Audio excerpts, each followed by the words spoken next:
क्या काम है बोलिए? अध्यापक का क्या काम है? मत याद दे अपने घर आई अरे आप पत्रकार हो जो मतलब भगवान नहीं हो। आप भी भगवान नहीं हो। कौन कहा भगवान है? श्री स्वामिने नमः। स्वामी परमहंस महाराज की जय। श्रीमद परमहंस आश्रम संस्कृत माध्यमिक विद्यालय टीकर माफी अमेठी में अभी पूर्व में ही बीते दिन सोमवार के दिन जो घटना घटित हुई, एक तथाकथित पत्रकार के द्वारा पूज्य गुरुदेव भगवान श्रद्धेय आदरणीय सम्माननीय पूजनीय श्री अनिल व्यास जी के साथ जिस प्रकार की उसने भद्रता की है, ये अत्यंत निंदनीय है। इसकी मैं कड़े से कड़े शब्दों में घोर निंदा करता हूं और ऐसे लोगों का आचार्य संप्रदाय ही नहीं अब तो संपूर्ण समाज को बहिष्कार करना चाहिए ऐसे लोगों का। पहली बात तो आप लोग पूर्ण रूपेण मामले की जानकारी कर लें, क्योंकि मैं जो बोल रहा हूं मैं संबंधित आश्रम के अपने गुरुदेव प्राचार्य प्रबंधक महोदय का तो मन से आशीर्वाद लिया है, लेकिन आप प्राचार्य जी से मेरी वार्ता इत्यादि हो गई है। हमने मामले को पूछा मामला क्या है, और पूछने से ज्यादा मैं स्वयं प्रमाण दे दूं कि मैं भी उसी गुरुकुल का छात्र और विद्यार्थी कभी रहा हूं, और आज भी मेरी भावनाएं, मेरी श्रद्धा, मेरा विश्वास, मेरा संकल्प वहां से होकर के ही निकलता है। गुरुदेव भगवान सबके प्रति पूर्ण श्रद्धा के साथ माता पिता जैसे दायित्वों का निर्वहन करते हुए संस्कार संस्कृति और संस्कार संस्कृत को पढ़ाते हुए समाज में राष्ट्रवाद की शिक्षा वहां से देते हैं। ये उस गुरुकुल से सिखाया जाता है। जो गुरुदेव हैं, अभी तो गुरु पूर्णिमा बीती है, अगर लेस मात्र भी इस शब्द का अर्थ पता हो तो गुरु प्लस पूर्ण प्लस माँ, अर्थात माँ ही पूर्ण गुरु है और गुरु ही पूर्ण रूपेण माँ है। ये इस शब्द का अर्थ होता है। उन महोदय के भाई की भी तबीयत थोड़ा सा गड़बड़ हुई। तबीयत खराब होने पर मैं मानता हूं तबीयत खराब होती है तो आपका रक्त का संबंध आप भावावेश में आ जाते हैं, लेकिन आपने जिम्मेवारी गुरु को दी है, ध्यान दीजिएगा। गुरुदेव भगवान ने तत्काल उस व्यक्ति को जो भी उपचार हो सका उपचार किए, और ज्यादा तबीयत बिगड़ने पर उस छात्र की तबीयत जब और खराब होने लगी तो गुरुदेव दो श्रेष्ठ आचार्यों के साथ उसको संबंधित फादर ब्लॉक के पास अस्पताल में भेजे और घर पे उनको सूचना दी गई कि आपका बच्चा बीमार है, आप आइए। कोई भी विद्यालय हो, चाहे कॉन्वेंट विद्यालय हो, चाहे यूपी बोर्ड हो, सारे विद्यालय यही काम करेंगे। अगर किसी भी बच्चे की तबीयत खराब होती है, आप आए, ले गए, दिखाए, बातें क्या हुई हो गई, पुनः आप आश्रम में आओ और आश्रम में आकर के अपने बाप की बपौती या जागीर समझ करके वहां खड़े होकर के गुरुदेव भगवान को अनाप शनाप बोलो और सभी सुनते रह जाएं, तो आपका यह भूल है। कोई भी विद्यार्थी बर्दाश्त नहीं करेगा, चाहे वहां वो पढ़ रहा हो, चाहे पढ़ के निकल गया हो, चाहे जहां जिस पद कद पर विद्यमान हो, कोई बर्दाश्त नहीं करेगा। अभी तक पूर्ण रूपेण मामला दबा हुआ था।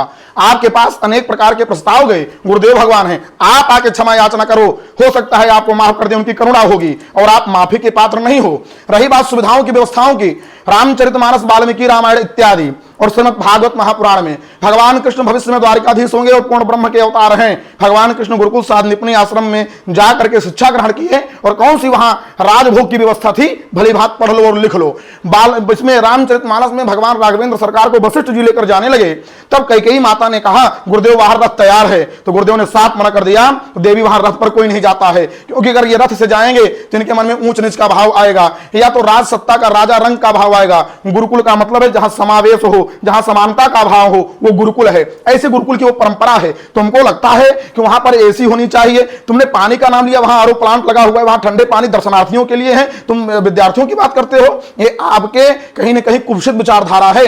दूसरी बात, छोटे छोटे बच्चों से आप क्या गायत्री मंत्र का अर्थ पूछ रहे हो? तुमको कितना गायत्री मंत्र आता है? पहली बात इतना जान लो, गायत्री माता को वेद माता का कहा जाता है और हर अवस्था में गायत्री मंत्र का उच्चारण नहीं किया जाता है, और गायत्री मंत्र उच्च स्वर में बोलना नहीं चाहिए, ऐसा मेरे श्रुति और शास्त्र कहते हैं। वही बात दूसरी, गीता का तुम श्लोक पूछे, मैं तुमसे ये कहना चाहता हूं, शिशु के बच्चे से, पीजी के बच्चे से a+b का होल स्क्वायर का सूत्र पूछोगे तो क्या वो बता लेगा? उस संबंधित क्लास से पूछो, तुमको पता चल जाएगा। मैं स्वयं पंडित श्रीकांत भार्गवानंद आपको प्राण पूर्वक राजनीति पे, विज्ञान पे, मैथ पर, पत्रकारिता जो आप तथाकथित करके शब्द को कलंकित करने का प्रयास कर रहे हो, उस पत्रकारिता जगत के लिए हर बिंदुओं पर बात करने के लिए खुले मंच पर आमंत्रित करता हूं। आपके अंदर सामर्थ्य है तो उसी विद्यालय का पढ़ा छात्र आपको ललकारता है, आप आकर के बात करके देख लो, पता चल जाएगा कितना विद्या प्राप्त है। दूसरी बात, आपके अंदर, आपके पास ना तो रजिस्ट्रेशन है, आपके अंदर पहली बात संवैधानिक रूप से कमी, ना आपने डिप्लोमा किया है, ना मास कम्युनिकेशन, आप कोई कोर्स नहीं किया, पत्रकारिता का कोई आपके अंदर कोई गुणत्व नहीं है। आप कैसे पत्रकार हो गए? आपका रजिस्ट्रेशन तक नहीं है, आप रजिस्टर्ड नहीं हो, वो आप पत्रकार बन गए। पत्रकार शब्द को कलंकित मत करो महोदय, पत्रकार देश का चतुर्थ स्तंभ है। ये स्वच्छता को फैलाता है और असच्छता को साफ करता है। आपने मात्र स्वच्छता को असच्छता में बदलने का काम किया है, जो कि अत्यंत निंदनीय है। आपको पत्रकार कहते हुए मुझे शर्म आती है। अब भी मैं आपसे सभी ने कहना चाहूंगा, आप भी एक ब्राह्मण हो और जाकर के एक ब्राह्मण गुरुदेव का अपमान कर रहे हो। बात करने के तुम्हारी तरीके और लहजे जो हैं वो तुम्हारे संस्कार को बता रहे हैं, क्योंकि तस्य तस्य कुल प्रमाणम, जैसे बाणी आपकी खुलती है वैसे ऐसे आपके कुल खानदान का प्रमाण मिलने लगता है। दूसरी बात, आपने कहा कि मैं सजग अभिभावक हूं। 2 साल से तुम्हारा भाई वहां पढ़ रहा है और 2 साल से तुम गुरुकुल देखने तक नहीं आए, कैसे सजग परिवार हो तुम?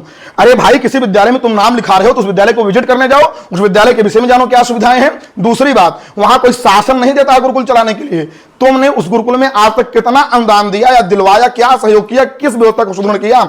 व्यक्तिगत निजी स्वार्थ से उड़ करके जो काम करता है वो पत्रकार होता है। निजी स्वार्थ के लिए, निजी द्वेष भावना के लिए ऐसा कृत्य करना मुझे लगता है अत्यंत निंदनीय कृत्य है। और सारे अमेठी के पत्रकारों से कहना चाहूंगा, संस्कृति को बचाने के लिए, संस्कार को बचाने के लिए, संस्कृत को बचाने के लिए, राष्ट्रवाद की विचारधारा उभरती रहे, निकलती रहे, इस विचारधारा को बचाने के लिए आप सब एकजुट हो जाओ। आसपास के जितने जिले हैं कहीं इतना बड़ा गुरुकुल नहीं है। मैं बनारस काशी की बात करता हूं, नाम रजिस्ट्रेशन या नाम ज्यादा हो सकते हैं, लेकिन इतनी ज्यादा संख्या में एकत्रित होकर के रह करके विद्यार्जन करने वाले शायद ही बिरले किसी गुरुकुल में मिले। और जिन गुरुदेव के ऊपर तुम आरोप कर रहे हो, वहां के एक एक गुरुदेव को हम लोग बड़ी भांति जानते हैं। वहां का निकला बच्चा देश से लेकर के विदेश से लेकर के अनेक अनेक पदों पर बैठ करके अनेक अनेक प्रकार से राष्ट्र सेवा में तल्लीन होकर के राष्ट्र की सेवा कर रहा है। उस गुरुकुल के ऊपर तुमको आरोप लगाते हुए शर्म आनी चाहिए। लालत है ऐसी पत्रकारिता पर, ठोकर मारता हूं ऐसी पत्रकारिता पर। तुम सीखो और झूठे डाल रहे हो, हार मानूंगा नहीं, रार ठानूंगा। क्या लिखते हो जी?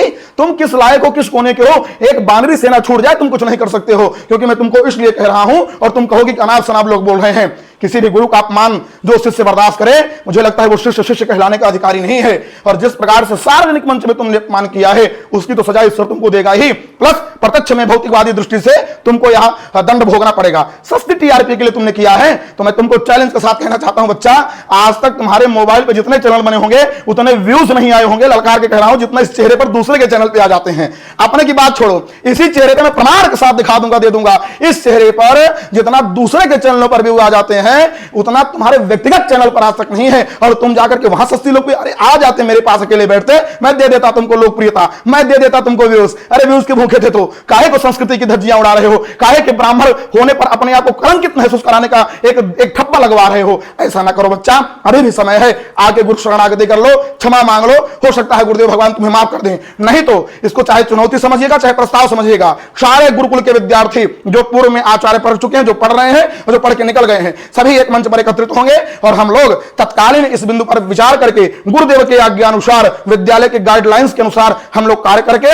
और आपको पता चल जाएगा कि तब बल विप्र सदा बरियारा, तिनके कोप न को रखवारा, एक विप्र से द्वेष करने का क्या परिणाम मिलता है। और आपने कहा भावावेश में मैं बोला या कुछ कर दिया, तो सुनो, आपके भाई वहां नहीं पढ़ते हैं, अनेक भाइयों के भाई पढ़ते हैं वहां। तुमको लगता है तुम्हारे घर के लोग पढ़ते हैं, वहां पर एयर कंडीशनर 24 घंटा व्यवस्थाओं में रहने वाले 5 स्टार होटल जिनके यहां चलते हैं, वे बच्चे आकर के गुरुकुल की शिक्षा लेते हैं। सांप बिच्छुओं की बात करी, अरे वो आश्रम ऐसा है कि जिस आश्रम में सांप बिच्छू आकर के भी गुरु से शिक्षा ग्रहण करते हैं। स्वामी जी की तपस्थली है। तुमने दवा की बात करी, वहां जहां पर दवा वाले सब भैया रिफर कर देते हैं, हाथ जोड़ लेते हैं, मुझसे नहीं ठीक होगा, वो लोग आकर के स्वामी जी की कृपा से स्वामी जी के यहां ठीक होकर के चले जाते हैं। ये स्वामी जी की महती अनुकंपा और कृपा है। लेकिन तुम जड़मती क्या जानोगे, क्योंकि तुम्हारे अंदर श्रद्धा नहीं है, और बिना श्रद्धा के विश्वास उत्पन्न नहीं होगा, और बिना श्रद्धा विश्वास के ज्ञान मिलेगा नहीं। और इसके लिए तो झुकना पड़ता है। तुम तो एक खड़े निष्फल की भांति वृक्ष हो, अकड़े हुए हो। इसलिए इस लहजे में बात किए, कोई कमी तुमको मालूम नजर आई थी तो तुम सनातनी हो, तुम ब्राह्मण हो, तुम बैठ के संवाद करते, दूर कराने का प्रयास करते और शासन पर प्रश्न चिन्ह खड़ा करके उस व्यवस्था को दूर करने की बात करते, तो आज मुझे आप पर भी गर्व होता। लेकिन ठेस है कि आप भी ब्राह्मण हो और ब्राह्मण होकर के ऐसा कुकृत्य किए हो। इसके लिए कड़े शब्दों में तुम्हारी निंदा करते हुए तुमसे यही आशा करता हूं, हो सकता है अभी भी तुम सुधर जाओ। नहीं सुधरोगे तो रावण के लिए कहा गया है, जब नाश मनुष्य पर छाता है पहले विवेक मर जाता है। और उस गुरुकुल के ऊपर आरोप प्रत्यारोप का कोई प्रभाव तुम्हारे नहीं पड़ेगा, ना गुरुजी पर, ना विद्यार्थियों पर। वो गुरुकुल सतत ऐसे ही फलता और फूलता रहेगा।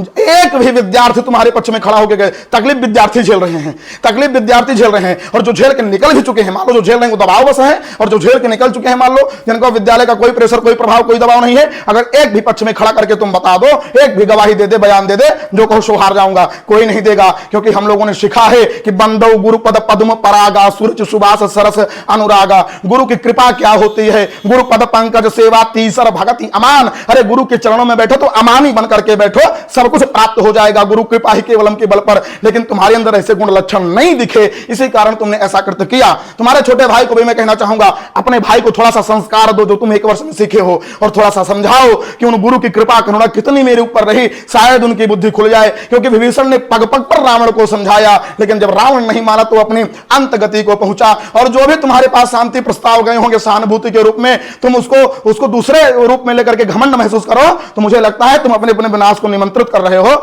ऐसा मत करो। हम सभी पूर्वा छात्र, वर्तमान छात्र, और तो और बता दें, वृंदावन के गुरुकुल, अयोध्या के गुरुकुल और काशी के गुरुकुलों से फोन आ रहा है, सब टीकर माफी के साथ कदम से कदम मिला करके खड़े हैं। जो वहां के गुरुजन आदेश करेंगे, हर प्रकार से हम लोग सामने आने के लिए प्रत्यक्ष रूप से तैयार हैं, जैसा गुरुदेव आदेश दे देंगे। और तुमको यही कहता हूं, सुधर जाओ, इसी में कल्याण है। और पत्रकारिता शब्द को कलंकित मत करो। पत्रकार क्या होता है, पत्रकार के विषय में जानो, पत्रकार को वैधानिक अधिकार क्या प्राप्त है उसके विषय में जानो। एक मोबाइल लेने पर, फेसबुक, इंस्टाग्राम, ट्विटर आदि पर झूठा एक पेज बना लेने पर, छोटा सा माइक लेने कोई पत्रकार नहीं हो जाता है। ऐसे पत्रकारों से कहना चाहूंगा, सामाजिक संस्थानों का उत्थान करने का सोचो, उसका अवधान करने का मत सोचो।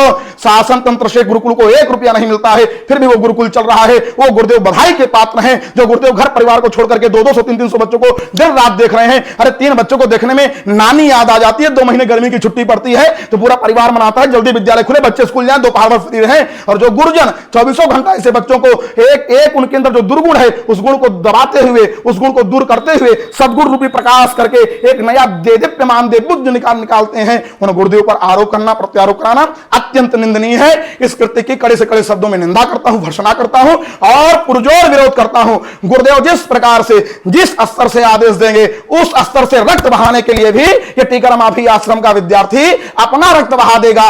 तैयार है, तैयार है, तैयार है।